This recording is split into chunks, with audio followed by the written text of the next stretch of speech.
because that was another challenge that the Lord revealed to me, submission. Now, keep in mind, I shared with you all, I did not see my mother have a successful relationship. To Mhm. add context to that, her and my father broke up before I was born. Then she went on to marry someone who is a very kind hearted man till this day, but they didn't make it. They only lasted for 2 years. So she had me, and then he was like, I don't care that you got this small baby. I still love you. And they get married, and then I'm still a toddler, and they don't make it. Mhm. And I watched her argue and talk to men any sort of way. And so that was one side of it. But on the other side, I also saw, the rest of the family where folks were married and wives were more submissive.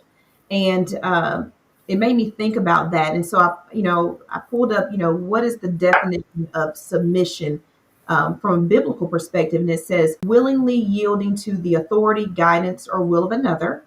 So we know first and foremost, we're going to submit to God. We should.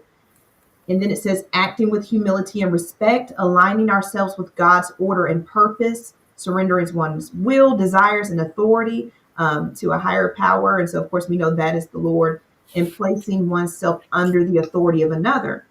So, Mhm. your point, Dr. Cece, when we now have the jobs, we have the money. In some instances, women will make more money than their husbands. I've seen that debate.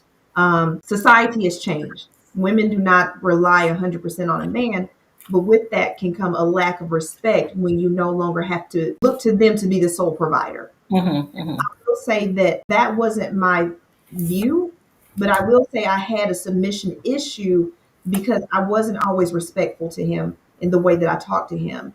But I would also say, we don't talk about submission also as a husband. It doesn't mean you're weak, but it also means you respect your wife. And Yep. you also submit to her will and her desires. Mhm. In terms of if she wants to do something, take yourself out of it and just do it, right? You want to watch a game, but she wants to go on a date, go on the date.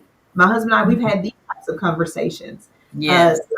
I feel like that was a perfect segue to discuss that. I totally agree.